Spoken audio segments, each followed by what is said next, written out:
ನಮಸ್ಕಾರ ಸ್ನೇಹಿತರೆ, national TV ಅರ್ಪಿಸುವ IPL ಸೆಗ್ಮೆಂಟ್ಗೆ ಸ್ವಾಗತ. ನಾನು ಸುಜಯ್ ರಾಜ್. ಸ್ನೇಹಿತರೆ, ನಿನ್ನೆ ಭಾರತದಲ್ಲಿ 3 ಘಟನೆ ನಡೀತು. IPLನ ಮೊದಲನೇ ಮ್ಯಾಚ್ ಶುರು ಆಗೋದಕ್ಕೂ ಮೊದಲು rocking star Yash toxic release date ಅನ್ನ ಅನೌನ್ಸ್ ಮಾಡಿದ್ರು. ಬೇಸಿಗೆ ಕಾಲದಲ್ಲೂ ಕೂಡ ಬೆಂಗಳೂರಲ್ಲಿ ಧಾರಾಕಾರ ಮಳೆ ಸುರಿಯೋದಕ್ಕೆ ಶುರುವಾಯಿತು.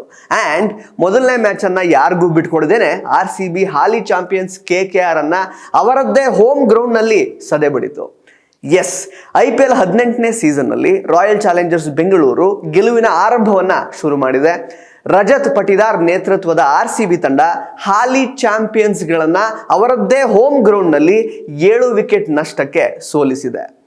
KKR ಕೊಟ್ಟಂತಹ 175 ರನ್ಗಳ ಗುರಿಯನ್ನ ಬೆನ್ನಟ್ಟಿದ RCB ಇನ್ನೂ 22 ಬಾಲ್ಸ್ ಬಾಕಿ ಇರುವಾಗಲೇ ಚೇಸ್ ಮಾಡಿಬಿಡ್ತು. ಸ್ನೇಹಿತರೆ, ಈ ಮ್ಯಾಚ್ ನಡೆದಿದ್ದು ಕೋಲ್ಕತ್ತಾದ ಈಡನ್ ಗಾರ್ಡನ್ಸ್ನಲ್ಲಿ. ಸೊ ಮೊದಲು ಬ್ಯಾಟಿಂಗ್ ಮಾಡೋರಿಗೆ ಸ್ವಲ್ಪ ಅಡ್ವಾಂಟೇಜ್ ಕಮ್ಮಿ ಇತ್ತು. ಚೇಸ್ ಅನ್ನ ಈಸಿಯಾಗಿ ಮಾಡಬಹುದು ಅನ್ನೋದು ಆಲ್ರೆಡಿ ಗೊತ್ತಿತ್ತು. ಸೊ RCB ಟಾಸ್ ಗೆದ್ದು ಫೀಲ್ಡಿಂಗ್ ಅನ್ನ ಸೆಲೆಕ್ಟ್ ಮಾಡ್ಕೊಂಡ್ರು. ಒಳ್ಳೆ ಡಿಸಿಷನ್ ಆಗಿತ್ತು. ಆದ್ರೆ KKRನವ್ರು ಮಾತ್ರ ಎದ್ವಾ ತದ್ವಾ ಹೊಡೆಯೋದಕ್ಕೆ ಶುರು ಮಾಡಿಬಿಟ್ರು. ಹೇಸಲ್ವುಡ್ ಬೌಲಿಂಗ್ ನಲ್ಲಿ ಕ್ವಿಂಟನ್ ಡಿಕಾಕ್ ವಿಕೆಟ್ ಏನೋ ಬೇಗ ಬಿತ್ತು. ಆದ್ರೆ ಅದರ ನಂತರ ರಹಾನೆ ಮತ್ತು ಸುನಿಲ್ ನರೇನ್ RCB ಬೌಲರ್ಸ್ಗಳಿಗೆ ನಾಯಿಗೆ ಹೊಡೆದ್ರು ಲಿಟ್ರಲಿ. ಮೊದಲನೇ ಮ್ಯಾಚ್ ಪಕ್ಕ ದೇವರಿಗೆ ಅನ್ನುವಂತಹ ಫೀಲಿಂಗ್ ಆಲ್ರೆಡಿ ಶುರುವಾಗಿ ಹೋಗಿತ್ತು. ನಮ್ಮ ಬೌಲರ್ಗಳ ಪರದಾಟ ನೋಡಿ RCB ಮ್ಯಾನೇಜ್ಮೆಂಟ್ನವರಿಗೆ ಸರಿಯಾಗಿ ಬೈಯೋದಕ್ಕೆ ಶುರು ಮಾಡಿ ಆಗಿತ್ತು. ಸುನಿಲ್ ಮತ್ತೆ ರಹಾನೆ ಪಾರ್ಟ್ನರ್ಶಿಪ್ ಅಲ್ಲಿ 103 ರನ್ಸ್ ಬಂತು. ಲಿಟ್ರಲಿ ನೋ ಮರ್ಸಿ ತರ ಅವರಿಬ್ರು ಆಟ ಆಡಿದ್ರು. ಇಬ್ರು ಹಾಫ್ ಸೆಂಚುರಿ ಹೊಡೆದ್ರು. ಅಜಿಂಕ್ಯ 4 ಭರ್ಜರಿ 6 ಮತ್ತು ಅರ್ಧ ಡಜನ್ 4 ಹೊಡೆದ್ರು. ಬಟ್ ಯಾವಾಗ 10ನೇ ಓವರ್ನಲ್ಲಿ ರಸಿಕ್ ಸಲಾಂ ಬೌಲಿಂಗ್ ಅಲ್ಲಿ ಸುನಿಲ್ ನರೇನ್ ಔಟ್ ಆದ್ರು, ಆಗ ಮ್ಯಾಚ್ ಸ್ವಲ್ಪ ಟರ್ನ್ ಆಗೋದಕ್ಕೆ ಶುರು ಆಯ್ತು ಅಂತ ಅಂದ್ಕೊಳ್ಬಹುದು. ಬಟ್ ಆಗ್ಲೂ ಕೂಡ ನಮ್ ಕಡೆ ಆಗಿದೆ ಗೇಮ್ ಅಂತ ಎಲ್ಲೂ ಅನ್ಸಿರ್ಲಿಲ್ಲ. ಬಟ್ ಗೇಮ್ ಚೇಂಜಿಂಗ್ ಆಟ ಆಡಿದ್ದು ಮಾತ್ರ ಕೃನಾಲ್ ಪಾಂಡೆ ಅವರು. What a bowling, seriously. ಎಲ್ಲೋ ಒಂದ್ ಕಡೆ ಒನ್ ಸೈಡೆಡ್ ಆಗಿ ಹೋಗುತ್ತೆ ಅನ್ಕೊಂಡಿದ್ದ ಮ್ಯಾಚ್ ಅನ್ನ ತಮ್ಮ ಎಕ್ಸ್ಟ್ರಾರ್ಡಿನರಿ ಬೌಲಿಂಗ್ ಮೂಲಕ ಕೃನಾಲ್ ಪಾಂಡ್ಯ KKRಗೆ ಸಖತ್ತಾಗಿ ಶಾಕ್ ಕೊಟ್ಟರು. ಅಜಿಂಕ್ಯ ರಹಾನೆ, ವೆಂಕಟೇಶ್ ಅಯ್ಯರ್ ಮತ್ತು ರಿಂಕು ಸಿಂಗ್ ಅವರ ವಿಕೆಟ್ಗಳನ್ನು ತೆಗೆದು KKR ಬ್ಯಾಟಿಂಗ್ ಲೈನಪ್ ಅನ್ನ ಡಿಸ್ಟ್ರಾಯ್ ಮಾಡಿಬಿಟ್ರು. ಸೀರಿಯಸ್ಲಿ 10 ಓವರ್ಗಳ ನಂತರ RCB ಸಖತ್ತಾಗೆ ಕಮ್ ಬ್ಯಾಕ್ ಮಾಡ್ತು ಅಂತಾನೆ ಹೇಳ್ಬೋದು. ಅದಕ್ಕೆ ಪ್ರಮುಖ ಕಾರಣ ನಮ್ಮ ಬೌಲರ್ಸ್ಗಳ ನಿಖರವಾದಂತಹ ಬೌಲಿಂಗ್ ದಾಳಿ. ಇದ್ರ ಜೊತೆಗೆ ಹೇಸಲ್ವುಡ್ 4 ಓವರ್ಗೆ ಕೇವಲ 22 ರನ್ಸ್ ಕೊಟ್ಟಿದ್ರು, 2 ವಿಕೆಟ್ ಕೂಡ ತೆಗೆದ್ರು. ಯಶ್ ದಯಾಳ್ ಮತ್ತೆ ಲಿವಿಂಗ್ಸ್ಟನ್ ಸ್ಪೆಲ್ ಕೂಡ ತುಂಬಾ ಚೆನ್ನಾಗಿತ್ತು. ಹೆವಿ ಹೊಡೆಸ್ಕೊಂಡಿದ್ದು ಮಾತ್ರ ರಸಿಕ್ ಸಲಾಂ ಮತ್ತು ಸೋಯಾಶ್ ಶರ್ಮಾ. ಇವರಿಬ್ರು ಮುಂದಿನ ಮ್ಯಾಚ್ಗಳಲ್ಲಿ ಸರಿಯಾಗಿ ಫೈನ್ ಟ್ಯೂನ್ ಆಗಬೇಕಾಗತ್ತೆ. ಡೆಫಿನೆಟ್ಲಿ ಇವರಿಬ್ಬರಲ್ಲಿ ಯಾರಾದರೂ ಒಬ್ಬರನ್ನ ಭುವನೇಶ್ವರ್ ಅವರು ರೀಪ್ಲೇಸ್ ಮಾಡಬೇಕಾಗತ್ತೆ.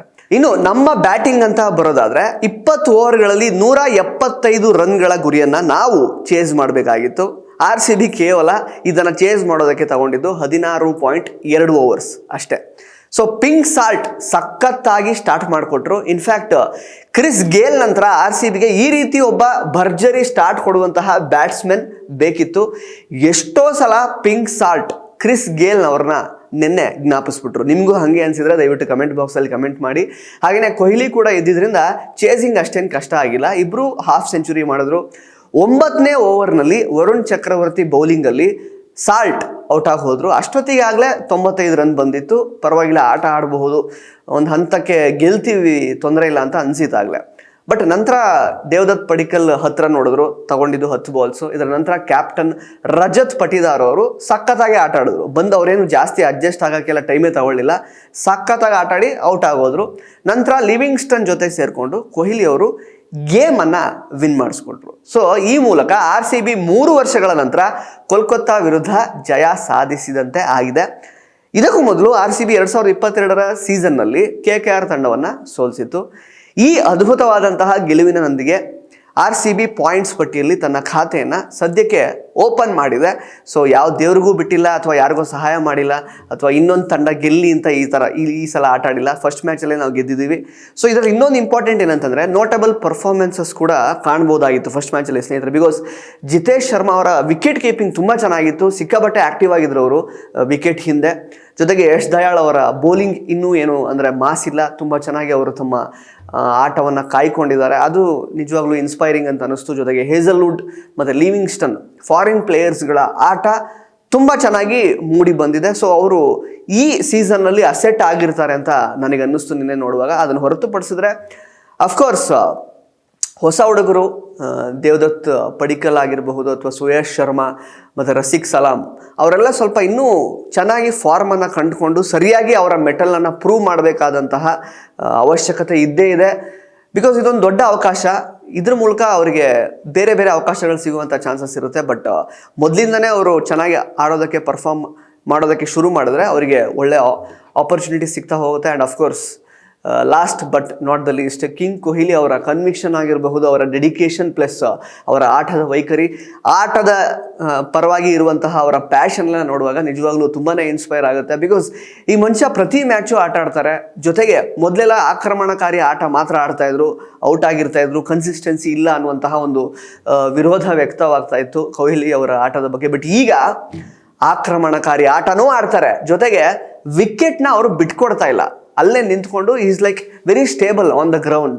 ತುಂಬ ಚೆನ್ನಾಗಿ ಆಟ ಆಡ್ತಾ ಇದ್ದಾರೆ. ಸೊ ಇಷ್ಟರ ಮಟ್ಟಿಗೆ ಅವರು ಇಷ್ಟು ವರ್ಷಗಳ ಕಾಲ ಇಷ್ಟು ಕನ್ವಿಕ್ಷನ್ ಇಟ್ಕೊಂಡು ಆಟ ಆಡ್ತಾ ಇರೋದೇನೆ ನಿಜಕ್ಕೂ RCBಗೆ ಒಂದು ರೀತಿ ಸಿಂಹ ಬಲ ಅಂತಲೇ ಹೇಳಬಹುದು.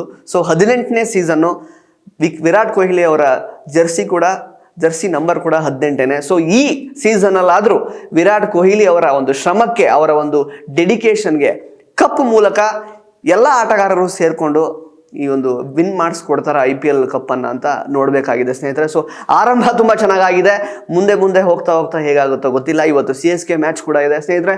ನೀವು ಇವತ್ತಿನ ಮ್ಯಾಚ್ಗಳಲ್ಲಿ ಯಾವ ಮ್ಯಾಚನ್ನು ಎದುರು ನೋಡ್ತಾ ಇದ್ದೀರಾ ಅದನ್ನು ಕೂಡ ಕಮೆಂಟ್ ಬಾಕ್ಸಲ್ಲಿ ಕಮೆಂಟ್ ಮಾಡಿ ತಿಳಿಸಿ. ಹಾಗೆಯೇ Krunal Pandya of course man of the match ಅವ್ರಿಗೆ